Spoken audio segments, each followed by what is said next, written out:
New Zealand spending like a rock star with a stolen credit card and no one's checking the balance. Social welfare, ballooning. Health, swelling. Education, questionable returns. And defence, you'd find more muscle on a vegan pigeon. This isn't just a budget problem, it's a behavioural pattern. And at the rate we're burning through taxpayer cash, it's not a matter of if the books implode, but when. Former Cabinet Minister Maurice Williamson returns. He's worried. Financial freedom faster. Financial freedom faster. If you like making money rather than watching everyone else do it, hit that subscribe button because the numbers don't lie. More investors are getting their New Zealand housing and real estate intel from this show than any other YouTube channel in 2025. Have a look at this graphic. Maurice, we're not pulling any punches. We've gone from 60 billion in 2010 to 150 billion today. What cuts are you going to make if you're finance minister or advising finance minister? If you just take the playbook from what we did with the mother of all budgets, we went into every government agency and we found really big chunks of stuff and cut them out. And the screaming and the yelling and this can't be, and this is the end of our society and so on. And as I said, we dropped so far in the popularity stakes. If the election had been 6 months after that... this is what National said they were going to do. This is what they actually said they were going to do. And they've gone in and done some reprioritisation, a bit of this and a bit of savings here, a bit of this. But frankly, the sort of, the patient is really, really ill and you can't just keep giving them Panadol. This is going to require really, really serious medicine to get the patient back on its feet and healthy again. And I am really sorry. I mean, I'm not criticising the current government as being any better or worse than the last lot, but they did say that the Labor government was spending money like a drunken sailor and we were going to rein all that in, and yet there's a graph which will show you what the spending's been doing. I mean, it's clear. Clear. They're spending more. It's going up, going up, going up, going up, and it's on a pretty good vertical trajectory. What that needs to be done is turned around really quite dramatically for quite some time and start using the surpluses that will create to pay off, to retire very big chunks of that public debt. I mean, I think that's one of the things I really wanted to cover was the increase in our debt. If you look at the graphs that come out of the budget, the gross debt will now increase by another $73 billion. That's $73,000 million by 2029, which is only 4 years away, reaching a $283 billion of debt. For a country our size, that is just crippling. Especially if you're not going to mine resources or come up with new entities to... No. And I think it's really important. In the first 5 years of a Luxon government, they'll have increased that gross debt by over 100 billion. The Ardern-Hipkins government managed a 88 billion blowout in its 6 years. So whereas I think the Hipkins-Ardern government were disgraceful and dreadful, I'm sorry, but the current government doesn't seem to have a different view either. And spending keeps going, debt keeps going, and 88 billion a year, 8.8 billion a year being spent on debt servicing. So it's a political addiction that we're running with at the moment, is spending more money. Interest costs 8.8 billion annually. Do we need to bake it into legislation that the government should live within its means, or set ratios? Yeah, they can always be problematic because when anything happens like a Canterbury earthquake or that, you say, oh, we got to break the rules. And natural disaster. Yeah, I mean, but I just think common sense should finally say to all the political parties, now I don't expect that to include the Greens or Te Pāti Maori, but for the centre-right and the centre-left, Labour National, New Zealand First and ACT, you just got to stop this continuous growth in what we are spending. And there's another good graph in the budget which shows the difference between revenue and expenses. And it is just shocking how expenses in about 2019 jumped way above. They jumped way above the revenue stuff, and then they stayed above it. You have got to have that dotted line down underneath the solid line and be generating more income than you're spending. Now, you can have a bad year and something goes wrong, and I get that, but it shouldn't be the general overall trend. Yeah. So where do you, I mean, is the government going to be able to do this on their own? Do you need somebody like Elon, the New Zealand equivalent, to come and do a Doge? I don't know. I don't know. First of all, I don't think these things are anywhere near as easy as 91, because then it was one party in government. And then we got MMP 6 years later, and now it's three parties in government. So it must be hard. Like, for example, I think the National Party says clearly they want to raise the retirement age to 67. That would bring several $1 billion down on the super. But I know New Zealand First don't want that to change, and I don't quite understand why. I think it's perfectly okay for people who are healthy and well and fit to be still working and earning, and maybe just have some special invalids benefit for the forestry worker who just can't carry on working. There may be those cases that you have to look at. It may be that just decision making is so hard now because of the multi-party, and you can't offend somebody, or you've got to stay bland and everybody.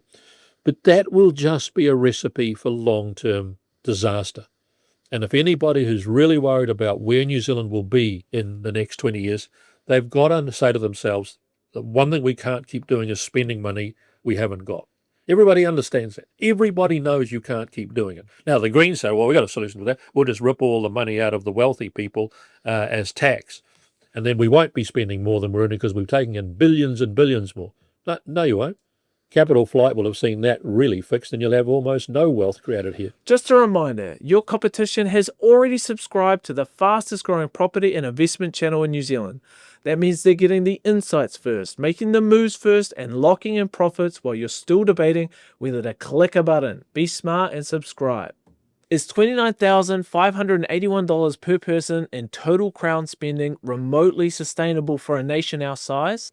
We just don't have the political will to take control of the spending. Now, National, quite rightly, attacked Labor for their 6 years. They were spending money like a drunken sailor. We were running the debt mountain through the roof, and it had to stop. Totally agree with them. And so far, I've seen no indications that the expenditure graph, which I think you'll be able to put up on your screen, is just heading towards the ceiling. Your debt graph is doing the same, and we are just now spending $8.8 billion a year on just servicing the current debt. There has to be a day of reckoning. I think we're past it. I think it should have occurred some time ago. We need politicians who are prepared to do what the government I was part of in the beginning of the 90s took a really hard call on some really big picture stuff, which hurt us politically. We dropped into the 17%. But by the following election, we got re-elected because the benefits flow and the economy grows, you get economic growth, you get employment growth, and so on. But if you just keep spending money you haven't got, the day of reckoning is there. The old Grim Reaper is just hanging round the doorstep. And if we look at the expenses line by line, social welfare, now the largest line item, Yep. $6,486 per person. Is this level of dependency spending economically responsible? No. Once again, social welfare has got to be turned around into something that's a hand up and not a hand out. And there are heaps of people who are still getting benefits who could easily be doing something back in return. Actually, if you made them do something in return, they'd say, I'd rather go and get a job. But right now, for a lot of people, it's a lot easier just not to work. And you can see that in the numbers when you hear employers saying, I can't get staff.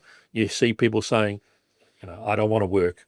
They clearly don't. Now, same with solo mothers benefits, same with a whole lot of other things. We have to start getting tough. Now, to Louise Upston's credit, she's done some of it. She's put a little bit of some tests in, trying to make sure the work test people and so on. But in my view, it doesn't go anywhere near where it has to be. And the best example that we did in 1991, it was seen as cruel. It was seen as heartless. But you know what's way more cruel and heartless than that? Keeping on spending money you haven't got. Because all you're doing is passing the bill to a future generation. Anybody on this watching this program now says, that's too cruel and too hard. Have a look at your grandkids. And tell me you're prepared to tell them in 30 years' time, I'm sorry the economy is completely bankrupt and we're stuffed. And when they say, well, why didn't you try and do something about it, Granddad? I just didn't feel we could. Yeah, and the left is really on a losing battle because they don't want to mine the resources. And if you tax the rich, they'll just leave. Of course. I mean, and that's the whole thing. I did love, I thought Nicola Willis had a wonderful line about Chloe Swarbrick. She's trying to save a planet that she doesn't even live on. And I thought that was a cracker line because they don't live on this planet. They're talking about just taking money off all the rich. Will have a capital gains tax and a wealth tax, and we'll set the rate for tax at high, and we'll just take all this money off them. Well, the news that she needs to know is that capital has got ability to fly at the touch of a screen. It used to be a lot harder. Now it can travel at the touch of a screen. And people, when they see the particular playing field not level or not even close to level, they take action accordingly. And my worry is that this nation will end up with more and more people in the column of unproductive producing no wealth, and less people in the productive wealth generating column. And if you get that, you get to a point where the tip just tips right you over, and you have to have the World Bank and the International Monetary Fund come and bail you out. Well, if we look at health and the NZ Super, it's now over $10,000 per person. Are we locking ourselves into this age-related entitlements collapse? Well, the super thing's easy. I mean, the super thing's easy. When I first went into Parliament, retirement age was 60. Okay? I am turning 75 next year, and I don't believe I should be entitled to the super yet. Now, there'll be others who work in the forestry, their back is broken, they're stuffed physically and so on. So put some sort of a benefit that people can apply for and qualify for if their health or their well-being is not good enough to stay unemployed. But there are heaps of people out there. I mean, it's interesting that the person who's most opposed to lifting the age is Winston Peters, and he's 80 and working. Yeah. You know, and he's probably taking it. 75, well, of course he would, even if he give it to charity afterwards. Yeah. 75 is the new 60. In my view. Now, you have to have a little bit of a glide slope to get there. You can't just say, we change tomorrow. But this idea that everybody at 65, my wife's 75, works at Maclean's College and loves her job. And I said, why don't you give up work? Don't want to. So if you're going to have that level of, what is it, 4,300 per person, multiply that by 5, you're talking of around about $20-something billion of money going for people on national super. That's why I'm quite keen to have a compulsory Kiwi saver where people from the beginning when they start are paying money into an account and they've got an absolute fund waiting for them other than when they buy a house for when they retire. Education, $4,197 per person, but student performance is really sliding. Are we getting any real returns on this? Well, that's the most important point. I actually don't have a problem with what we spend on education. I have a problem with what it produces.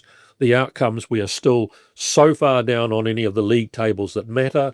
We are so far shortchanging our kids for a whole range of what the skills they will need to be into the future. And I think an absolute blowtorch of driving skills and focused on what wealth will look like, wealth generation in the future, will mean I'm happy to even spend more, because education is, in my view, an investment. It's the currency of the future if you get it right. But if you end up with a whole lot of people coming out of school that can't even read and write, and you hear the secondary school teachers tell me all the time, we get all these kids arriving from primary or intermediate, and they can't even write their own name. You think, that just can't be. Yeah, I interviewed a lady for a position today, and she grew up in China, and she's been working in Australia for a long time, moved to New Zealand. Yep. Her general summary was, it's pretty relaxed here. Yeah, that's the problem. And in fact, if we're going to compete with all those sort of tiger economies who are going for it like you wouldn't believe, we can't just stay sleepy old hollow. We've got to have to lift our game, find how do we create a whole lot of industries where we can be best at it. So the one of those expenditures on that table that I can live with is the $4,197 for education, but I wish that we were getting way better returns for it. Yeah. Defence and environmental protection, they're barely funded. Now, both under $600 per person. Are we under-investing in this national resilience and overspending? Defence is going to now prove to be terribly interesting.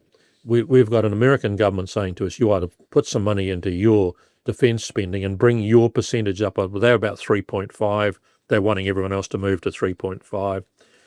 So I think there's no reason why we couldn't lift our defence spending, because it goes like this. if we're just going to rely on them to pay for all the defence, and then if anything we get attacked or any problem happens here, we'll just call on our big mates to come and do it, then Trump's got a really good line with the American taxpayer. Why should we be funding? It's the same with Europe. Europe's, 1.5%, 1.7%, 1.8%. America at 3.5%. They say, yeah, we're funding all of the money to defend Europe. We've done that a couple of times before, World War I, World War II. How about you actually start paying your share? So I think defence will have to go up. Environmental protection obviously has to happen to a degree, but I'm still worried about how we take the net zero view of the world. I've got some incredibly interesting graphs which show we don't even run along the x-axis in terms of what China and India are doing. I'll give it to you. Listen to this. If you take the three big emitters for carbon dioxide, that is China, India, and I'm going to call it Middle East, because it includes the Qatar and Emirates and so on. If you take all those, we're burning off 30 million tonnes of CO2 a year.